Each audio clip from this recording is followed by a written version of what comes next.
دنیا کے اندر اڑنے والے آسمانوں میں بڑے بڑے سیارے ہیں، جہاز ہیں جو آسمانوں کی بلندیوں پہ اڑتے ہیں، 10-10 ہزار فٹ کی اونچائیوں پر جہاز اڑتا ہے، مگر وہ آسمان کی بلندی کا مقابلہ نہیں کر سکتا۔ اور کوئی اونچے سے اونچے اڑنے والا، اڑان بھرنے والا کوئی پائلٹ آج تک اس نے اس بات کے بارے میں نہیں کہا کہ میں نے آسمان کی بلندیوں کو پا لیا ہے۔ اللہ تعالیٰ نے آسمان کو کتنا باکمال بنایا اور اس کے اندر کتنی رفعت اور کتنی بلندی عطا فرمائی۔ جب آسمان کی بلندی کا یہ حال ہے تو پھر پروردگار جس نے اس آسمان کو بلندی عطا فرمائی ہے، اس پروردگار کے اندر کتنا کمال ہوگا۔ جو باکمال چیزوں کے درمیان کمال پیدا کرتا ہے اور بے کمال چیزوں کو کمال دے کر انہیں باکمال کر دیتا ہے، تو اللہ رب العزت کے اندر خود کتنے کمالات موجود ہوں گے۔ اس لیے اگر کوئی بندہ ہماری خوبیوں کو دیکھ کر ہماری تعریف کرنے لگے تو ہمیں اس پر خوش نہیں ہونا چاہیے۔ سالکین ہوتے ہیں، بعض اوقات لمبی نماز پڑھتے ہیں، اور لمبی نماز کے بعد بندہ دیکھتا ہے کہ یہ بندہ تو بڑی اچھی نماز پڑھتا ہے، بہت لمبی نماز پڑھتا ہے، اور اس کے منہ پہ یا اس کے پشت کے پیچھے تعریف کرنے لگتا ہے۔ ہم اس کی اس تعریف کو سن کر خوش ہونے لگتے ہیں، حالانکہ اگر ہمیں نماز پڑھنے کی توفیق دی ہے تو توفیق دینے والی ذات اللہ کی ہے۔ اللہ رب العزت اگر ہمیں نماز کی توفیق نہ دیتے تو پھر ہم نماز کیسے پڑھتے؟ اگر اللہ رب العزت ہمیں نماز کی توفیق تو دے دیتے مگر نماز کے خشوع کو چھین لیتے اور نماز کے اندر ہمارے جو وسوسے آتے ہیں ان وسوسوں کی تعداد کو بڑھا دیتے، تو پھر ہم نماز کے اندر کیسے ہمارا من لگتا، کیسے ہمارا جی لگتا؟ مگر بہت سارے لوگ ہوتے ہیں جو کئی گھنٹوں برابر نماز پڑھتے ہیں، راتوں نماز پڑھتے ہیں، اور انہیں نماز میں اتنا سکون ملتا ہے گویا اللہ رب العزت نے ان کی نماز کو باکمال بنا دیا۔ اس پر ہمیں اللہ رب العزت کا جتنا شکریہ ادا کرنا چاہیے کم ہے۔ کتنے لوگ ہوتے ہیں جو عین نماز کے وقت میں نماز کھڑی ہوتی ہے، پڑھ بھی سکتے ہیں، کوئی مجبوری معذوری نہیں ہوتی، مگر اس کے باوجود مسجد کے سامنے سے ایسے گزر جاتے ہیں جیسے انہیں نماز کے بارے میں کچھ پتہ ہی نہ ہو۔ اور بہت سارے بندے ایسے ہوتے ہیں جو نماز کے وقت کا انتظار کرتے ہیں، کب نماز کا وقت آئے اور کب ہم نماز کے لیے آ جائیں۔ اس چیز کو کس نے پیدا کیا؟ ہمارے دل میں اللہ نے پیدا کیا۔ اللہ رب العزت اول بھی ہیں، اللہ رب العزت آخر بھی ہیں، ہمیشہ سے ہیں، ہمیشہ رہیں گے۔ اب ہم اپنے ظاہر کی آنکھوں سے جتنی چیزوں کو دیکھتے ہیں، ایک وقت آئے گا اللہ رب العزت ان ساری چیزوں کو ختم کر دیں گے۔ بنانے والا بھی اللہ ہے اور توڑ پھوڑنے والا بھی اللہ ہے، ہر چیز کو ختم کر دیں گے، فنا کر دیں گے اسے۔ آسمان اتنی بڑی مخلوق ہے، ختم ہو جائے گی، زمین اتنی بڑی مخلوق ہے، ختم ہو جائے گی، پہاڑ اتنی بڑی مخلوق ہے، ختم ہو جائے گی، اور کبھی کبھی تو انسان اتنا زیادہ متکبر ہو جاتا ہے کہ پہاڑوں کی بلندیوں کو نیچے چھوڑ دیتا ہے، زمین کے اوپر اس طرح تنتناتا ہوا چلتا ہے کہ شاید مجھ سے زیادہ طاقتور کوئی نہیں ہے، مگر ایک وقت آتا ہے کہ اللہ رب العزت اس کے کبر کو بھی توڑ کے رکھ دیتے ہیں۔ اور یہ بڑائی تو اللہ کو پسند نہیں ہے، یہ ہمارے روحانی بیماریوں میں سے ایک بیماری ہے، اس کو کبر کہتے ہیں اور بڑائی کہتے ہیں۔ ہمارے مشائخ اپنے خانقاہوں میں ان بیماریوں کا خوب علاج کرتے ہیں اور سالکین کا اور اصلاح لینے والوں کا خوب اچھے انداز میں اصلاح کر کے یہ شیطانی جو بھوت ہوتے ہیں اور اندر جو معبودان باطلہ ہوتے ہیں ان کو اچھی طرح نکالنا جانتے ہیں، نکال کے رکھ دیتے ہیں۔ اب یہ قاری صاحب نے صحابہ کرام کے بارے میں بات کی ہے، صحابہ کرام کے اوپر نبی علیہ السلام نے کتنی محنت فرمائی، مگر وہ نبی علیہ السلام کی صحبت میں چند لمحے رہے، تو چند لمحے رہنے کے بعد اللہ تعالیٰ نے انہیں صحابیت کا مقام عطا کیا۔ صحابہ کرام کو اللہ رب العزت نے صالحیت کا مقام عطا کیا، صحابہ کرام کو اللہ رب العزت نے صدیقیت کا مقام عطا کیا. صحابہ کرام کو اللہ رب العزت نے شہداء کا مقام عطا کیا. چنانچہ تمام مقامات میں سب سے جو اعلیٰ مقام ہے جو اللہ رب العزت کے قریب ترین مقام ہے وہ مقام نبوت ہے. مقام نبوت سے اللہ رب العزت نے انبیاء علیہ السلام کو سرفراز فرمایا. اس کے بعد جو مقام آتا ہے وہ صدیقین کا مقام آتا ہے. پھر جو مقام آتا ہے وہ شہداء کا مقام آتا ہے، صلحاء کا مقام آتا ہے. صحابہ کرام کے اندر نبی علیہ السلام کی ایک نظر کامل نے وہ اثر کیا کہ یہ تمام مقامات کو منٹوں میں نہیں سیکنڈوں میں طے کر جایا کرتے تھے.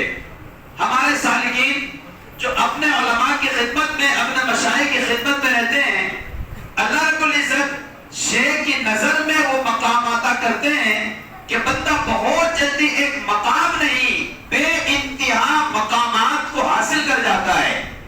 اور چونکہ اللہ رب العزت کی نہ ذات کی کوئی انتہا ہے اور نہ صفات کی کوئی انتہا ہے، لہذا بندوں کو، سالکین کو جو مقامات ملتے ہیں ان مقامات کی بھی کوئی انتہا نہیں ہوتی. کوئی بندہ کتنے اونچے سے اونچے مقام کو پہنچ جائے مگر اس کے مقامات کی انتہا نہیں ہو سکتی. یہ مقامات کیا ہوتے ہیں؟ مقامات ہوتے ہیں بندہ اللہ رب العزت کے قریب سے قریب چلا جاتا ہے، قریب سے قریب ہو جاتا ہے.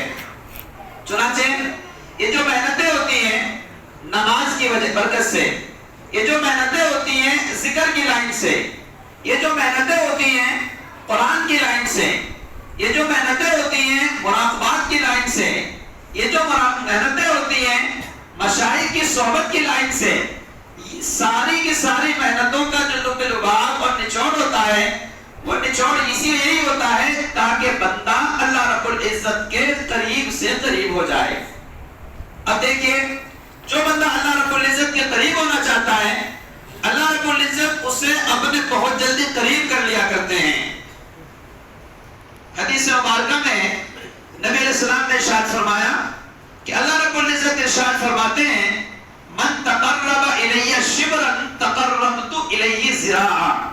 جو بندہ میری طرف ایک بالشت آتا ہے میں اس بندے کی طرف چل کر آتا ہوں، اور جو بندہ میری طرف چل کے آتا ہے میں اس بندے کی طرف دوڑ کے آتا ہوں، اور جو بندہ میری طرف دوڑ کے آتا ہے میں اس بندے کو اپنی گود میں بٹھا لیتا ہوں اور اس کا ہاتھ بن جاتا ہوں جس سے وہ پکڑتا ہے، اس کا پیر بن جاتا ہوں جس سے وہ چلتا ہے، اس کی آنکھ بن جاتا ہوں جس سے وہ دیکھتا ہے، اس کا کان بن جاتا ہوں جس سے وہ سنتا ہے.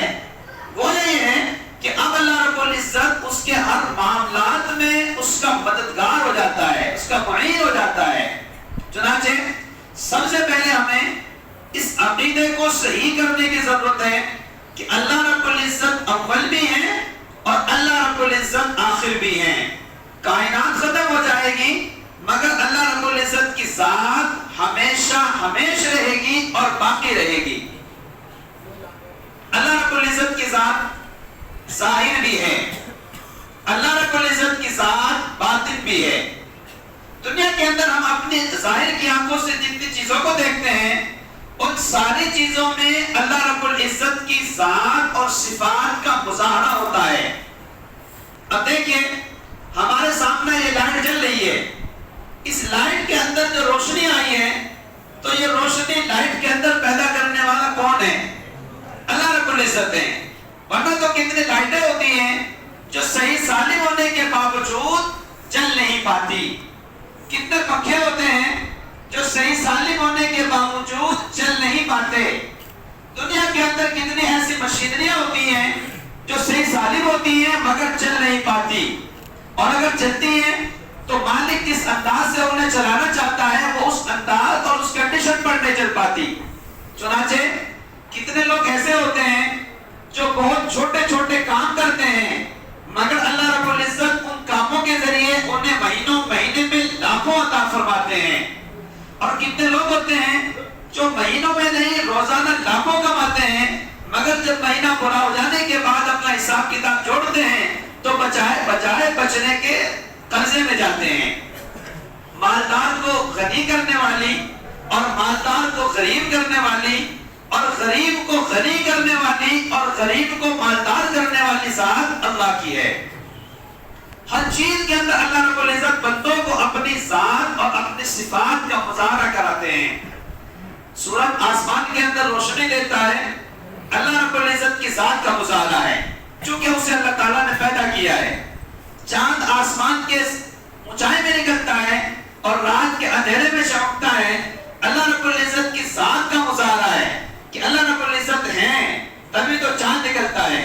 اللہ رب العزت کی ذات ہے تبھی تو سورج نکلتا ہے.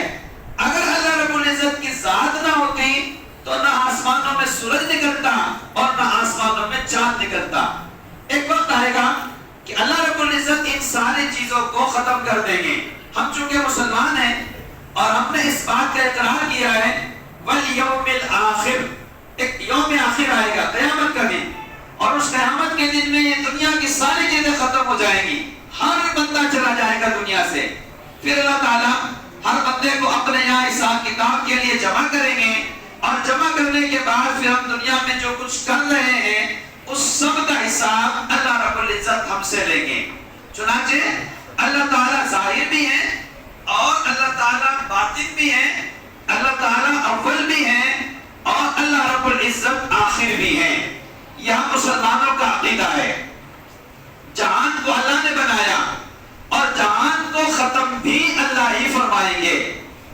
لہذا صحابہ کرام کے اوپر جو اللہ کے رسول صلی اللہ علیہ وسلم کی نظر پڑی ہے، اس ایک نظر کا کمال تھا کہ اس ایک نظر نے انہیں وہ مقامات عطا کر دیے جو بندہ برس محنت کرنے کے بعد ان مقامات تک نہیں پہنچ پاتا. لہذا ہم اپنے اندر بہت سارے کمال پاتے ہیں، ان سارے کمال کو دینے والی ذات اللہ کی ہے. لہذا اگر ہماری کوئی تعریف کرنے لگے تو اس وقت میں ہمیں خوش نہیں ہونا چاہیے، بلکہ اس تعریف کو سمجھنا چاہیے کہ دراصل یہ تعریف میری نہیں ہے بلکہ یہ میرے اندر کمال پیدا کرنے والے کی تعریف ہے. چنانچہ اب ہمیں بہت محنت کرنے کی ضرورت ہے، اور ان تمام محنت کے اوپر جو ہمیں کام کرنا ہے ان تمام اعضاء پر الگ الگ کام نہیں کرنا ہے. ایک چیز پر کام کر لیجئے، جسم کے ایک حصے پر محنت کر لیجئے، جسم کے باقی اعضاء خود درست ہو جائیں گے. وہ جسم کا حصہ کیا ہے؟ اس جسم کے حصے کو اعضاء عضو کو دل کہتے ہیں. چنانچہ کہنے والے نے کہا آرزوئے خون ہو یا حسرت پامال ہو، آرزوئے خون ہو یا حسرت پامال ہو، اب تو اس دل کو تیرے قابل بنانا ہے مجھے. اللہ رب العزت نے جو ہمیں دل دیا ہے، ہمیں اس دل کے اوپر حد درجے محنت کرنے کی ضرورت ہے. جتنا زیادہ اس دل کے اوپر محنت کریں گے، اس دل کے اندر اللہ رب العزت اتنا ہی زیادہ نور عطا فرمائیں گے، اور اس دل کو اللہ رب العزت اتنا ہی چمکائیں گے. چنانچہ ہمارے اپنے گھروں میں بہت ساری گندی